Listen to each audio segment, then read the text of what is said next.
പിതാവിൻ്റെയും പുത്രൻ്റെയും പരിശുദ്ധാത്മാവിൻ്റെയും നാമത്തിൽ ആമേൻ. എനിക്ക് വേണ്ടി പ്രാർത്ഥിക്കണം. എൻ്റെ പേര് പിതാവിൻ്റെ പേരാണ്. ഞാൻ ആ പേരിൽ ഒത്തിരി അഭിമാനം കൊള്ളുന്ന ആളാണ്.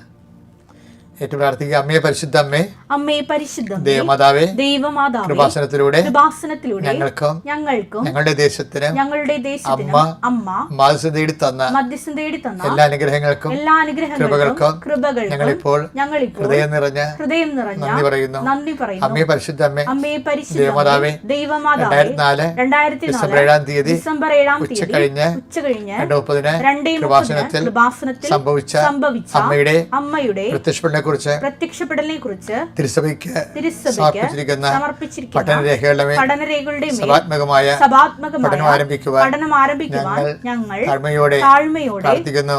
അമ്മേ പരിശുദ്ധ അമ്മേ, ഭൂസ്വർലോകങ്ങളുടെ രാജ്ഞിയായ അങ്ങേയ്ക്ക് ഭൗമസംരക്ഷണത്തിനായി പ്രപഞ്ചപ്രകൃതിയെ തന്നെ തിരുസഭ പ്രതിഷ്ഠിക്കുവാൻ ഈ പ്രത്യക്ഷീകരണം വഴി ഇടയാക്കണമേ. പരിശുദ്ധ അമ്മേ, ജപമാല മാതാവേ, സകല കൃപാസനം പ്രാർത്ഥനയോടും ചേർത്ത് ഞങ്ങളിപ്പോൾ പ്രാർത്ഥിക്കുന്ന ഈ കുടുംബത്തിന്റെ പ്രത്യേക നിയോഗം പിതാവിന്റെ മാധ്യസ്ഥം കൂടി ഓർത്തുകൊണ്ട് നിയോഗം പറയണേ.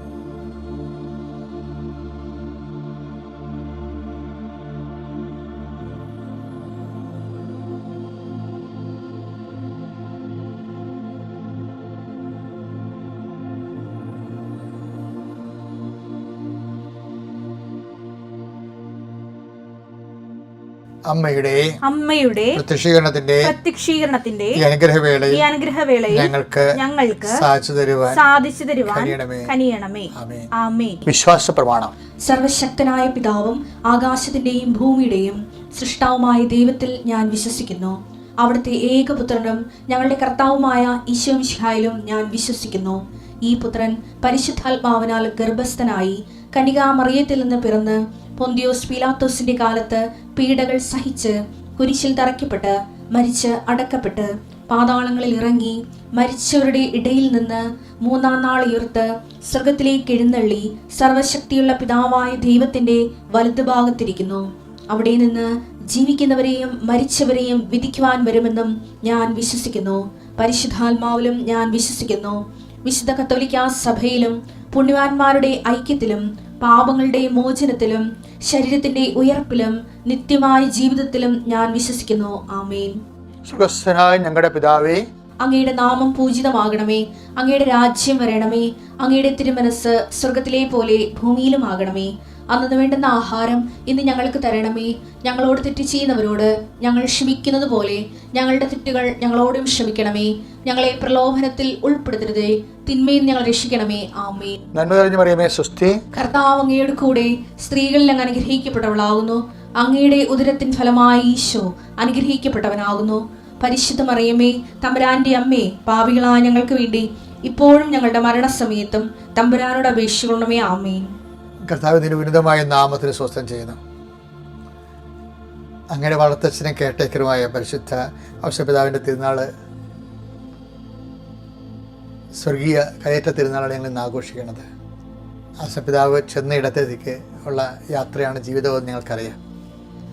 എങ്കിൽ ഞങ്ങൾ ജീവിതത്തിൻ്റെ ഈ ഭൂമിയിൽ കഴിച്ചു കൂട്ടുമ്പോൾ ഒത്തിരിയേറെ അതിൻ്റെ ആയിട്ടുള്ള വ്യവഹാരിക ഞെരുക്കങ്ങളിൽ ഞങ്ങൾ അകപ്പെട്ടിട്ടുണ്ട്.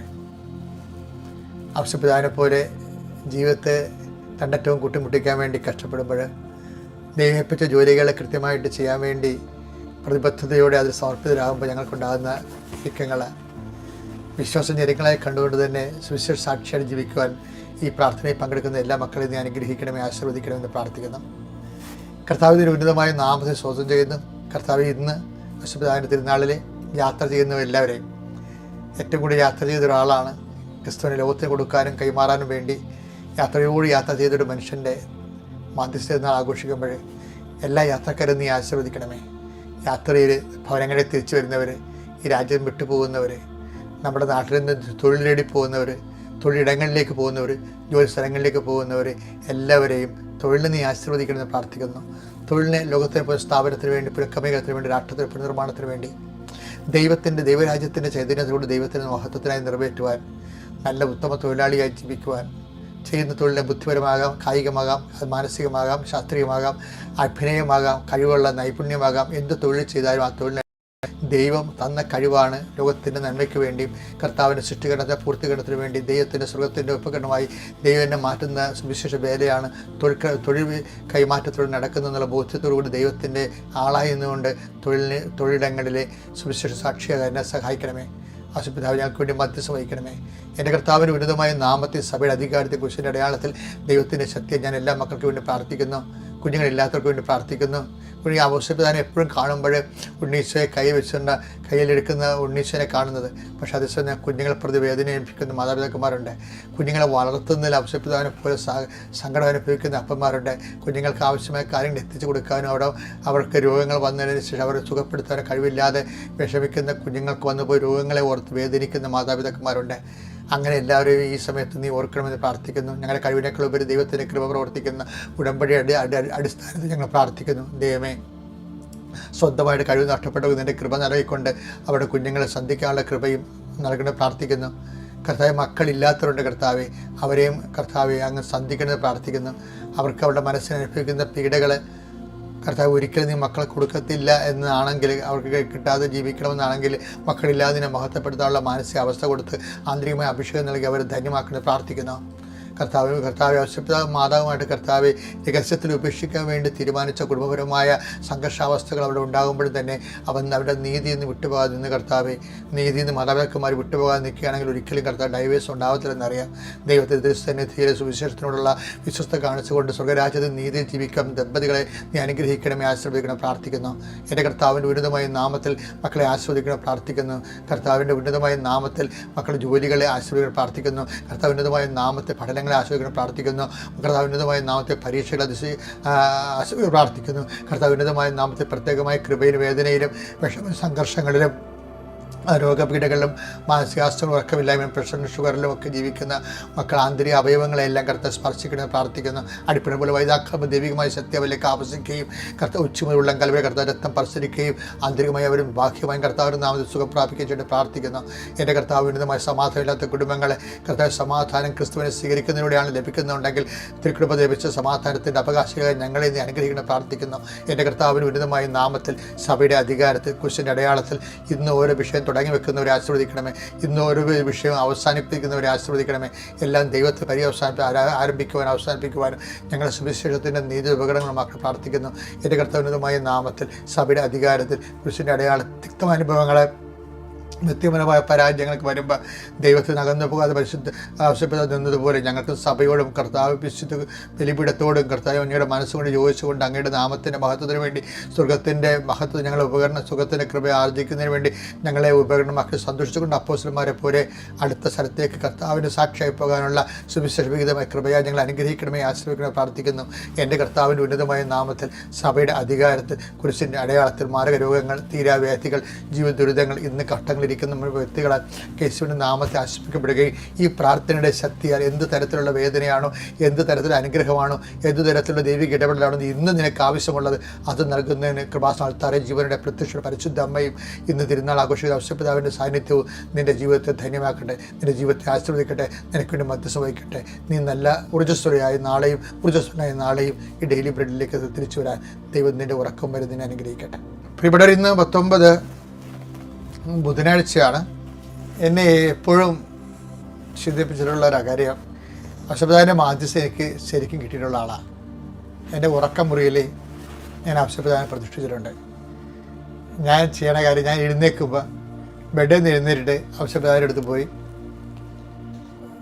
തൊട്ടുമുത്തു. ഞാൻ കിടക്കാൻ വേണ്ടി എൻ്റെ ബെഡ്റൂമിലേക്ക് വരുമ്പോൾ, ഞാൻ പകലങ്ങനെ കിടക്കത്തില്ല, കിടക്കണത് രാത്രി 10 മണി, എഴുന്നേൽക്കണത് 4 മണിക്ക് എഴുന്നേൽക്കും, അല്ലെങ്കിൽ 5 ചിലപ്പോൾ 5 മണിക്ക് എഴുന്നേൽക്കും. അപ്പോഴും ഔഷധപിതാവിനെ തൊട്ടുമുത്തും. അപ്പോൾ എന്ന് വെച്ച് കഴിഞ്ഞാൽ ഔഷധപിതാവിൽ തൊട്ട് മാധ്യസ്ഥ തുടങ്ങുന്ന ജീവിതം അവസാനപിതാവിൽ അവസാനിക്കുകയാണ്. കാര്യം നമ്മൾക്ക് നല്ല മരണത്തിന് വേണ്ടി ഔസേപ്പിതാവിനെ തന്നെയാണല്ലോ നമ്മൾ മധ്യസ്ഥമായിട്ട് വെച്ചിരിക്കുന്നത്. എനിക്കെപ്പോഴും ഔസേപ്പിതാവിനെ കുറിച്ച് പറയുമ്പോൾ ഭയങ്കര സന്തോഷം തോന്നും. എന്ന് വെച്ചാൽ ഔസേപ്പിതാവ് ബൈബിളിലൊരു വാക്കുണ്ടേ, ജോസഫിനെ അറിയാത്ത ഒരു അധികാരി വന്നെന്ന്. എന്നിട്ട് ജോസഫ് ജീവിച്ചില്ലേ, അതുപോലെ ഔസേപ്പിതാവ്. ബൈബിളിലെ ഏറ്റവും ഹൃദ്യമായൊരു വാക്കാണ്, ഹൃദ്യമല്ല, ഏറെ നമ്മുടെ ജീവിതാനുഭവമായിട്ട് ഇങ്ങനെ സമാന്തരമായിട്ട് പറഞ്ഞ വാക്കാണ്. പുറപ്പാട് 1:8. അങ്ങനെ ഇരിക്കെ ഒരു പുതിയ രാജാവ് ഈജിപ്തിൽ ഭരണാധികാരിയായി അവന് ജോസഫിനെ കുറിച്ച് അറിവില്ലായിരുന്നു. ഔസേപ്പിതാവിന്റെ ജീവിതം കണ്ടു നോക്കിയാൽ മനസ്സിലാവും, ദൈവത്തിന് ഔസേപ്പിതാവിന് ഒരു അറിവില്ലെന്ന് തോന്നിപ്പോവും. ഔസേപ്പിനെ അറിയാത്ത അധികാരിയായിട്ട് ദൈവം നിൽക്കണമെന്ന് നമുക്ക് തോന്നിപ്പോകും. എന്ന് വെച്ച് കഴിഞ്ഞാൽ മാതാവിൻ്റെ ജീവിതത്തിൽ ഒത്തിരി നല്ല സന്തോഷകരമായ അനുഭവങ്ങളുണ്ട്. മാതാവ് സന്തോഷം, കർത്താവിൻ്റെ സന്തോഷ ജീവിതം ഓശാന പാടി എതിരേറ്റൊക്കെ അമ്മ കണ്ടിട്ടുണ്ട്. ആ വഴികളിൽ ഒളിഞ്ഞും തെറിഞ്ഞും കർത്താവിൻ്റെ യാത്രയിൽ അമ്മ ഉണ്ടായിരുന്നു. കർത്താവ് ഉയർത്തെഴുന്നേറ്റതും മേരി മാഗ്ഡലിനൊക്കെ സുഗന്ധക്കൂട്ടൊക്കെ വെളുപ്പിനെ മുട്ടും തട്ടും ഒക്കെ ഉണ്ടാക്കി അതൊക്കെ കൂട്ടിയെടുക്കണതൊക്കെ അമ്മ ഉറക്കത്തിൻ്റെ ഇടയിൽ കേൾക്കുന്നുണ്ടായിരുന്നു. അപ്പോൾ അമ്മയുടെ ഉള്ളിൽ ചിരിയുണ്ടായിരുന്നു. കർത്താവ് ഉയർത്തുന്നതിൻ്റെ കാര്യം അമ്മയോടല്ലേ ആദ്യം പറഞ്ഞത്. ആ യാക്കോബിൻ്റെ ഭവനത്തിൽ അവൻ്റെ രാജ്യത്തിന് അവസാനം ഉണ്ടാകത്തില്ലെന്ന് അമ്മയോടല്ലേ മംഗളവാർത്തയിൽ ആദ്യം പറഞ്ഞത്. അപ്പം അമ്മ അത് വിശ്വസിച്ചു എന്നല്ലേ ഉത്സവത്തിലൂടെ പരിശുദ്ധാത്മ പറഞ്ഞത്. കർത്താവിനെ ആലോചിച്ച കാര്യം നിറവേറുന്നു വിശ്വസിച്ച് നീ ഭാഗ്യവതി എന്നല്ലേ പറഞ്ഞത്. അപ്പോൾ കർത്താവിൻ്റെ ഉയർത്തുന്നേപ്പ് അമ്മയെ സംബന്ധിച്ചിടത്തോളം മംഗളവാർത്ത തന്നെ സംഭവിച്ച കാര്യമാണ്. അത് എനിക്ക് എപ്പോഴും ഈ സ്വപ്നത്തിൽ ഔസേപ്പിതാവിനെ കൊടുത്ത സന്ദേശങ്ങൾ അതായത് വളരെ പരിമിതമാണ്. അതായത് എന്തുകൊണ്ടാണെന്ന് പറയും, എന്തുകൊണ്ട് നീ ഈജിപ്തിലോട്ട് പോകണമെന്നോ എന്തുകൊണ്ട് നീ ഈജിപ്തിലോട്ട് തിരിച്ചു വരണമെന്നോ അതിൻ്റെ ദൈവിക ലക്ഷ്യം എന്താണെന്നോ ഒന്നും പരിശുദ്ധ അമ്മയോട് പറഞ്ഞ പോലെ ഔസേപ്പിതാവിനോട് പറഞ്ഞിട്ടില്ല. എന്നിട്ട് ഈ മനുഷ്യൻ പരിശുദ്ധ അമ്മ എല്ലാം അറിയാവുന്ന പരിശുദ്ധ അമ്മയെപ്പോലെ ഒന്നും അറിയാത്തവനായിരുന്നിട്ട് പോലും അറിയാവുന്ന പോലെ ജീവിച്ചു എന്നുള്ള കാര്യമുണ്ടല്ലോ, ഒരു വല്ലാത്ത സംഭവമാണ്. അമ്മയ്ക്ക് ഇതിനെക്കുറിച്ചൊക്കെ നല്ലോണം അറിയാമായിരുന്നു. പരിശുദ്ധാത്മാവ് തന്നെ പറഞ്ഞില്ലേ എലിസബത്തിലൂടെ, മേരി കർത്താവിനെ അളിച്ചത കാര്യങ്ങളൊക്കെ വിശ്വസിച്ചില്ലേ, നീ ഭാഗ്യവതിയാണെന്ന് പറഞ്ഞില്ലേ. ചില സമയത്ത് നമുക്കൊരു അടയാളമില്ലാത്ത കാലം ഉണ്ടാകും. ഔസേപ്പിതാവിൻ്റെ ജീവിതത്തിൽ ഒരു അടയാളമില്ലാത്ത ജീവിതമാണ്. ഒന്നും കണ്ടില്ല. അമ്മ എല്ലാ അടയാളം കണ്ടു, ഔസേപ്പിതാവ് ഒരു അടയാളം കണ്ടില്ല, എന്നിട്ടും വിശ്വസിച്ചു. അതാണ് അദ്ദേഹത്തെ നീതിമായെന്ന് സ്വർഗം പറയണത്. കാര്യം അത് സ്വർഗരാജ്യത്തിൻ്റെ നീതിയാണ്. ഔസേപ്പിതാവ് ഫോളോ ചെയ്യണത് സ്വർഗരാജ്യത്തിൻ്റെ മൂല്യങ്ങളാണ്. നീതിയും സമാധാനവും എന്നൊക്കെ പറയുന്നത്. റോമ 14:17. കാരണം ദൈവരാജ്യത്തിന്റെ മൂല്യം കണ്ടില്ലേ. കാരണം ദൈവരാജ്യം എന്നാൽ ഭക്ഷണവും പാനീയവുമല്ല, പ്രത്യുത അത് ലോകരാജ്യത്തിനാണ് ഭക്ഷണവും പാനീയവും പറയുന്നത്. പ്രത്യുത നീതിയും സമാധാനവും. ദൈവ മനസ്സ് നിറവേറ്റുന്ന നീതിയുണ്ട്, ദൈവനീതിയാണ്. നീതിയും സമാധാനവും, അത് നിറവേറ്റുമ്പോൾ നമുക്കുണ്ടാകുന്ന സമാധാനവും പരിശുദ്ധാത്മാവിലുള്ള ദൈവത്തെ മഹത്വത്തിന് വേണ്ടി അത് ഉപയോഗിക്കുമ്പോൾ നമുക്കുണ്ടാകുന്ന പരിശുദ്ധാത്മാവിന്റെ സന്തോഷവും. അപ്പൊ ദൈവരാജ്യം നമ്മൾ തന്നെയാണെന്ന് അർത്ഥം. ഈ ദൈവരാജ്യം നമ്മൾ തന്നെയാണെന്ന് ഈശോ പറയുന്നില്ലേ, അത് ദൈവരാജ്യം നമ്മൾ തന്നെ ആകുന്നതിൻ്റെ ആളുരൂപമാണ് ഈ ഔസേപ്പിതാവ് എന്ന് പറയുന്ന ആള്. എൻ്റെ മോഡലാണ്. ഈശോ ദൈവരാജ്യത്തിന് വേണ്ടി കുഞ്ഞുങ്ങൾ എടുത്തില്ലേ, ഞാൻ നിങ്ങളുടെ മുമ്പിൽ ഔസേപ്പിതാവിനാണ് എടുത്തു പറയണത്, ദൈവരാജ്യത്തിൻ്റെ മോഡലായിട്ട്. ഇത് കണ്ട് നമുക്ക് വളരാം, ഇത് കണ്ട് ക്രിസ്തുവിനെ വളർത്താം, ക്രിസ്തുവിനെ ലോകത്തിന് കൊടുക്കാം. ദൈവം നമ്മൾ അനുഗ്രഹിക്കട്ടെ. പ്രിയപ്പെട്ടവരെ, നമ്മൾ ആരാധനയുടെ നിസ്തുലമായ കുറേ അനുഗ്രഹ നിമിഷങ്ങൾ കർത്താവുമായി പങ്കുവെക്കുന്ന ജീവിതത്തിൻ്റെ ആരാധന സമയമാണിത്. ആരാധനയിലേക്ക് ഈ നിമിഷം നീ എവിടെയായിരുന്നാലും, ഏത് ഭൂഖണ്ഡത്തിൻ്റെ വ്യത്യസ്തങ്ങളായ ഇടങ്ങളിലായിരുന്നാലും, നിൻ്റെ മുമ്പിലെ ആരാധിക്കുന്ന ഓരോ വിശ്വാസിയുടെയും മുമ്പിലെ കർത്താവ് സജീവ സാന്നിധ്യം നൽകുന്നു. കൃപാസനം അൾത്താരയുടെ ബലിപീഠത്തിൽ ആണ് നമുക്ക് ദൃശ്യകൽപ്പീകരിക്കപ്പെടുന്നതെങ്കിലും വിശ്വാസത്താൽ കർത്താവ് നമുക്ക് സമീപസ്ഥനാണ്. അതൊരു ബോധമാണ്. ക്രിസ്തു എല്ലാത്തിനേക്കാളുപരി ഒരു ബോധമാണ്. പ്രാർത്ഥിക്കുക. കർത്താവായ ഈശോയെ, കർത്താവായ യേശുവേ, ഞങ്ങളുടെ ബോധതലങ്ങളെ പരിശുദ്ധാത്മാവിനാൽ നീ നിറക്കണമേ. ഞങ്ങളുടെ ബോധതലങ്ങൾക്ക് പരിശുദ്ധാത്മാവിന്റെ അഭിഷേകം നൽകണമേ. Praise the Lord. പ്രിയമുള്ളവരെ, ക്രിസ്തു ഒരു ബോധത്തിൻ്റെ സ്വത്താണെന്ന് പറയുന്നത് വിശുദ്ധ പൗലോസ് അപ്പോസ്തലനാണ്. ക്രിസ്തു നമ്മുടെ ബോധത്തിൻ്റെ സ്വത്താണ് എന്ന് വെച്ച് കഴിഞ്ഞാൽ, ഇപ്പം ഈശോ ആത്മാവിൽ ദാരിദ്ര്യം എന്ന് പറഞ്ഞു. അതിൻ്റെ അർത്ഥം എന്താണ്? ശാരീരിക ദാരിദ്ര്യം എന്താണെന്ന് നമുക്കറിയാം. പണമില്ല, ഭക്ഷണമില്ല, അതെല്ലാം ശാരീരിക ദാരിദ്ര്യമാണ്. ആത്മാവിൽ ദാരിദ്ര്യം എന്ന് പറയുന്നത് എന്താണ്? ദൈവമാണ് ഏറ്റവും വലിയ സമ്പത്ത്, പക്ഷെ അതില്ലാത്ത അവസ്ഥയാണ് ആത്മാവിൻ്റെ ദാരിദ്ര്യം. ഇതുപോലെ തന്നെയാണ് ക്രിസ്തു നമ്മുടെ ബോധത്തിൻ്റെ സമ്പത്താണ്.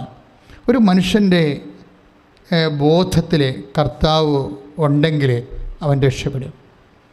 എന്താണ് അതിൻ്റെ അർത്ഥം എന്ന് വെച്ച് കഴിഞ്ഞാൽ, അച്ഛൻ എന്താ ഉദ്ദേശിക്കണമെന്ന് വെച്ച് കഴിഞ്ഞാൽ, ഞാൻ ഉദ്ദേശിക്കണതല്ല, ഇത് ആദ്യം ഉദ്ദേശിച്ച പരിശുദ്ധാത്മാവാണ്. പരിശുദ്ധാത്മാവ് പൗലോസിന് കൈമാറിയിട്ടാണ് ഞാൻ നിങ്ങൾക്ക് കൈമാറുന്നത്. അതായത് നമ്മുടെ ബോധത്തിലെ ഫസ്റ്റ് റെഫറൻസിൽ കർത്താവ് നിറഞ്ഞു നിൽക്കണം. ഇപ്പം എന്തെങ്കിലും ഒരു ഇഷ്യൂ നമ്മുടെ ജീവിതത്തിലൊരു കൊടുക്ക വാങ്ങലുകൾ, ഒരു കള്ളം പറഞ്ഞാൽ കുറച്ച് കാശ് കിട്ടും, കള്ളം പറഞ്ഞാൽ കുറച്ച് വഴക്ക് കേൾക്കാണ്ട് ഒഴിവാകാം എന്ന് നമ്മൾ ചിന്തിച്ചാൽ നമ്മുടെ ബോധത്തിൽ കർത്താവ് ഇല്ലെന്ന് നമുക്ക് മനസ്സിലാക്കാം. ഒരു പക്ഷേ ഒരു മനുഷ്യന് സംഭവിക്കാൻ പോകുന്ന ഏറ്റവും വലിയ ആത്മീയ അപകടം എന്ന് പറയുന്നത് അവൻ്റെ അല്ലെങ്കിൽ അവളുടെ ബോധത്തിൽ നിന്ന് കർത്താവ് മാറ്റപ്പെടുന്നതാണ്. ഒരു പക്ഷേ സാത്താൻ ചെയ്യുന്ന ആദ്യത്തെ പരിപാടി നമ്മുടെ ബോധത്തിൽ നിന്ന് കർത്താവിൻ്റെ സാന്നിധ്യം മാറ്റാൻ പറ്റുന്ന രീതിയിൽ വിഭ്രാമകരമായിട്ടുള്ള ആകർഷകമായ മറ്റു ബോധങ്ങളെ കൊണ്ടുവന്ന് നമ്മളെ ഭ്രമിപ്പിക്കും. ഒരു മനുഷ്യന് സംഭവിക്കാൻ സാധ്യതയുള്ള ഭ്രമമാണ്. ഇപ്പം ചില വലിയ കാര്യങ്ങളൊക്കെ ഓർക്കുമ്പോൾ നമുക്ക് ഭ്രമമാകും ശരിക്കും, ഇല്ലേ? അപ്പോൾ ആ ഭ്രമം വരുമ്പോൾ ക്രിസ്തു നമ്മുടെ ബോധത്തിൽ ഉണ്ടെങ്കിൽ ഇത് വെറും കമ്പമാണ്. കുറച്ച് കഴിയുമ്പോൾ ഇതിൻ്റെ കാറ്റ് കഴിയും, കർത്താവ് എന്നും നിലനിൽക്കും. അതുകൊണ്ട് യേശുവിനെ മറന്നു, യേശുവിനെ മാറ്റിക്കൊണ്ട് ഒരു തീരുമാനം എടുക്കേണ്ട. താൽക്കാലിക നഷ്ടമാണെങ്കിലും അത് ലോങ് ടേണിൽ നമുക്കത് ഈശോ അത് കൃപയാക്കി മാറ്റിത്തരും എന്ന് പറയുന്നതൊരു ബോധമാണ്. അപ്പോൾ ഈ എല്ലാ ദൈവവുമായിട്ടുള്ള എല്ലാ ബന്ധവും വർക്ക് ചെയ്യണത് ബോധത്തിലാണ്. ഈ ബോധത്തിനൊരു പ്രത്യേകത ഉള്ളത്, ഒന്ന് പ്രാർത്ഥിച്ച് നെഞ്ചിലെ കൈവച്ച് പ്രാർത്ഥിച്ച്, കർത്താവായ ദൈവമേ, എൻ്റെ ബോധത്തെ പരിശുദ്ധാത്മാവിനാൽ നിറക്കണമേ. യേശുവാണ് ബോധത്തിന്റെ സ്വത്ത്, ബോധത്തിന്റെ ധനം, ഏറ്റവും വലിയ ധനമെന്ന സുവിശേഷ വെളിപ്പാടിനോട് സ്വീകരിച്ചു പോകുവാൻ എന്നെ അനുഗ്രഹിക്കണം. ശ്രുതികട ഹല്ലേലൂയ.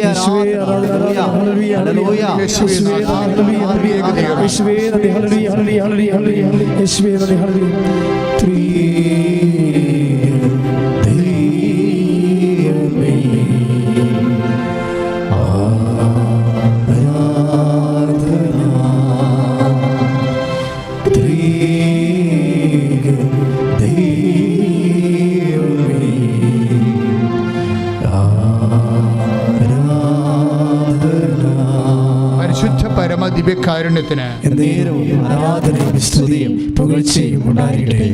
പ്രിയമുള്ളവരെ, ബോധത്തിൻ്റെ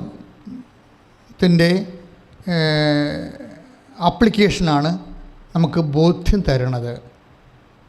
പല വിഷയങ്ങളുടെയും ആധ്യാത്മിക തകർച്ചകളുടെ കാര്യങ്ങളെല്ലാം ഇപ്പോൾ വേണ്ട വിധം പ്രാർത്ഥിക്കാൻ പറ്റണില്ല, ഇല്ലേ? കുമ്പസാരം നീണ്ടു പോകുന്നു. കുമ്പസാരം നടത്താത്ത കൊണ്ട് പ്രത്യേക സങ്കടങ്ങളൊന്നും തോന്നണില്ല. അപ്പോൾ ഓൾറെഡി യു ആർ ഔട്ട്, നിൻ്റെ പരിപാടി തീർന്നു, ദൈവത്തിൻ്റെ സന്നിധിയിൽ നീ ഇല്ല. അപ്പം ഇത് എന്താ സംഭവിച്ചതെന്ന് കഴിഞ്ഞാൽ, ഇവിടെ ഈ ബോധത്തിൽ, അപ്പോൾ ഞാൻ ബോധത്തെക്കുറിച്ച് നിങ്ങളോട് സംസാരിച്ചപ്പോൾ നിങ്ങളോർക്കും പക്ഷേ എന്താ ബോധമോ ഇതുമായിട്ട് എന്നാ ബന്ധം? പക്ഷേ എന്താ റൂട്ടെന്ന് പറഞ്ഞാൽ അതാണ്. ആ ബോധ്യം നമ്മുടെ ഇന്ന് പോയി. ബോധ്യങ്ങളാണല്ലോ എല്ലാവരും ബോധ്യമാണ്. ബോധ്യത്തെക്കുറിച്ച് വചനം പറയണത് ബോധ്യം ഒരു ധനമാണെന്നാണ് പറയണത്. ബോധ്യം എന്ന് പറഞ്ഞാൽ എന്താണ്? ബോധത്തിൻ്റെ അപ്ലൈഡ് കോൺഷ്യസിനെയാണ് ഈ ബോധ്യം എന്ന് പറയും, കൺവിക്ഷൻ എന്ന് പറയും. പക്ഷേ നമുക്കൊരു ബോധമുണ്ട്. നമ്മുടെ ബോധം എന്താണ്? യേശുവാണ് കർത്താവ് എന്നുള്ളത് ഒരു ബോധമാണ്. ഈ ബോധം പക്ഷേ പുസ്തകത്തിലെ പശു പോലെയാണ്, പുലി തിന്നത്തില്ല. ബോധത്തിൽ നമുക്ക് വേണ്ടത് ബോധ്യമാണ്, കൺവിക്ഷൻ. അത് ഇമോഷണൽ കൺവിക്ഷനുണ്ട്, വൈകാരിക ബോധ്യം, പിന്നെ ഇൻ്റലക്ച്വൽ കൺവിക്ഷനുണ്ട്, ബൗദ്ധിക ബോധ്യം. ഈ രണ്ടും കൂടി വരുമ്പോൾ മാത്രമേ സാക്ഷ്യം വരത്തുള്ളൂ, അല്ലെങ്കിൽ സാക്ഷ്യം ഉണ്ടാകത്തില്ല. അപ്പോൾ ഇത്രയും നാൾ നമ്മൾ 40 കൊല്ലം 50 കൊല്ലം ജീവിച്ചിട്ട് ഇന്നുവരെ കർത്താവിന് സാക്ഷ്യം വഹിച്ചതായിട്ട് നമുക്ക് എണ്ണിപ്പറക്കാനൊന്നും ഇല്ല കയ്യിൽ. നമ്മളിങ്ങനെ ശരിക്കും പറഞ്ഞാൽ പോസ്റ്റ്മോർട്ടം ചെയ്യാൻ പറ്റിയ രീതിയിൽ ഡെഡ് ബോഡി ആയിട്ട് ഇങ്ങനെ കാത്ത് കിടക്കത്തില്ല. ബന്ധുക്കളും ആരുമില്ല, പോലീസ് സർജറി ഇല്ലാതെ കിടക്കുന്ന ഡെഡ് ബോഡി പോലെ ചില ആൾക്കാരെ ജീവിതകാലത്തിലൊരു ബോധ്യമില്ലാതെ ഇങ്ങനെ ഒരു സാക്ഷ്യമില്ലാതെ ജീവിക്കും. കാര്യം ബോധ്യത്തിൻ്റെ ഉദ്ദേശം എന്താണ്? ബോധ്യം എന്ന് പറഞ്ഞാൽ എന്താണ്? സ്വത്താണ്. പൗലോസ് അപ്പോസ്തലൻ പറയുന്ന വചനമാണ് എൻ്റെ രസം.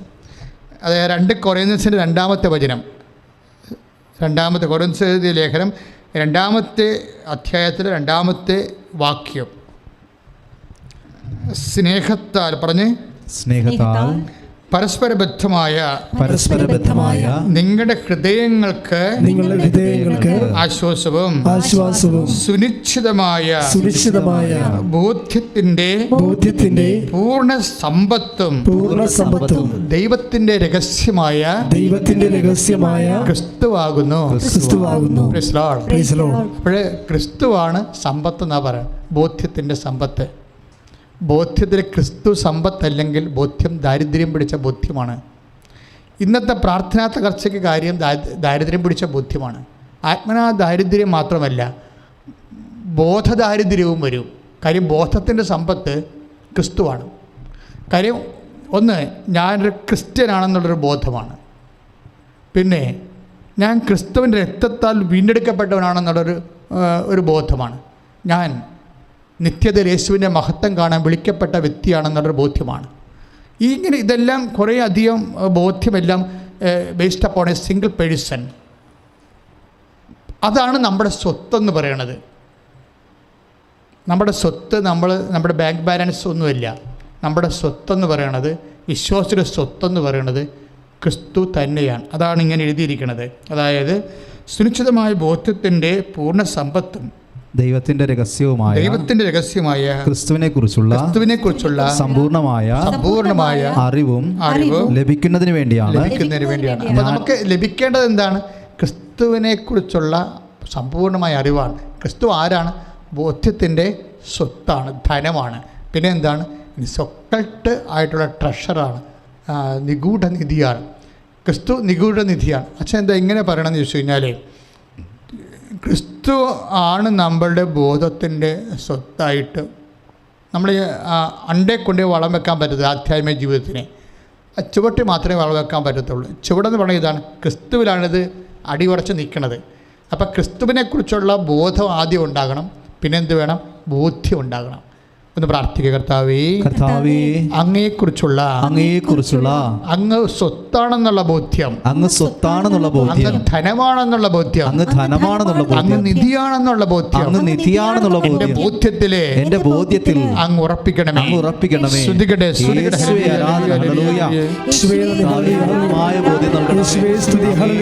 ആരാധിക്കുവാൻ, സ്തുതിക്കുവാനുള്ള മനസ്സിന്റെ ബോധ്യം നൽകണമേ. ആരാധന.